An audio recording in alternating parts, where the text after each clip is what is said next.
Assalamualaikum warahmatullahi wabarakatuh. Nama saya Adem Febriansah, saya dari kelas HK 20A. Di kesempatan kali ini saya akan mempresentasikan tugas hukum tata negara yang berjudul Dinamika Negara Hukum Indonesia Antar Rich State dan Rule of Law. Yang pertama, pengertian negara hukum. Negara hukum merupakan terjemah dari istilah Rich State atau Rule of Law.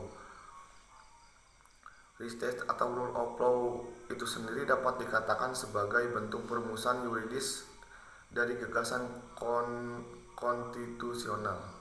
Oleh karena itu, konstitusional dan negara hukum merupakan dua lembaga yang tidak terpisahkan. Secara sederhana, yang dimaksud dengan negara hukum adalah negara yang menyelenggarakan kekuasaan pemerintahnya didasarkan atas hukum. Di dalamnya, pemerintah dan lembaga-lembaga lain dalam melaksanakan tindakan apapun itu harus dilandasi oleh hukum dan dapat dipertanggungjawabkan secara hukum. Ada sistem hukum yang ada di dunia, pada dasarnya ada dua, yaitu sistem hukum Eropa, Continental Civil Law System. Yang kedua, sistem hukum Anglo-Saxon Common Law System. Yang pertama, sistem hukum Eropa konstitusional yang dianut negara Eropa daratan seperti Jerman, Belanda, Prancis, Italia, Amerika Latin, Jepang, Thailand, dan Indonesia.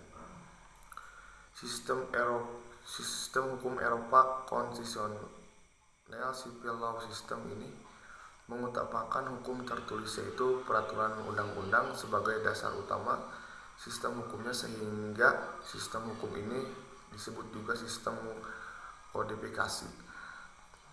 Yang kedua, sistem hukum Anglo-Saxon. Sistem hukum ini berkembang dari Inggris, penyebaran ke negara-negara Amerika Serikat, Kanada, Amerika Utara, dan Australia.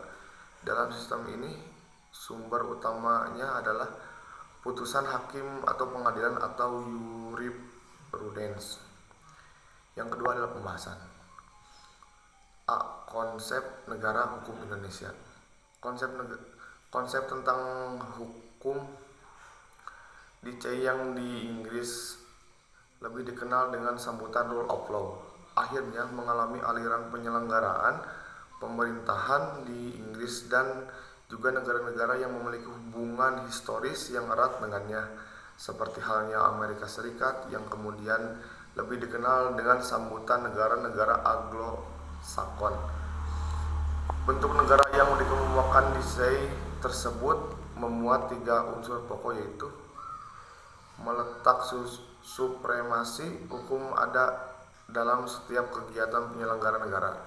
Kemudian untuk dapat supremasi hukum tersebut dilakukan, maka adanya kedudukan yang sama di depan umum. Sedangkan pada unsur yang terakhir, Dicey menganggap bahwa jaminan tersebut hak-hak manusia bukan saja ditegaskan oleh konstitusi, tetapi juga dapat dilakukan keputusan pengadilan. Yang kedua adalah hubungan negara hukum dengan demokrasi. Hubungan antara negara hukum dengan demokrasi dapat dinyatakan bahwa negara demokrasi pada dasarnya adalah negara hukum. Hanya satu ciri dari suatu demokrasi. Franz Magnus Suseno menyatakan adanya 5 gugusan ciri hakiki dari negara demokrasi kelima. Ciri negara demokrasi tersebut adalah: yang pertama, negara hukum; yang kedua, pemerintah di bawah kontrol nyata; yang ketiga, pemilih umum yang bebas; yang keempat, prinsip mayoritas; yang kelima, adanya jaminan. Berdasarkan sejarah perkembangannya, tumbuhnya negara hukum baik formal maupun material. Yang ketiga adalah kesimpulan. Negara hukum di Indonesia memiliki keistimewaan dibandingkan dengan konsep negara hukum lainnya, baik konsep res state maupun konsep rule of law. Negara hukum Indonesia memodifikasi unsur-unsur negara hukum dalam konsep res state maupun konsep rule of law, sesuai dengan cita hukum negara Republik Indonesia yang berlandaskan Pancasila operasional.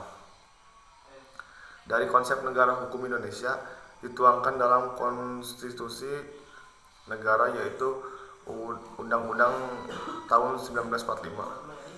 Undang-Undang tahun 1945 merupakan dasar negara yang menepati posisi sebagai hukum tertinggi dalam tertib hukum legal order Indonesia.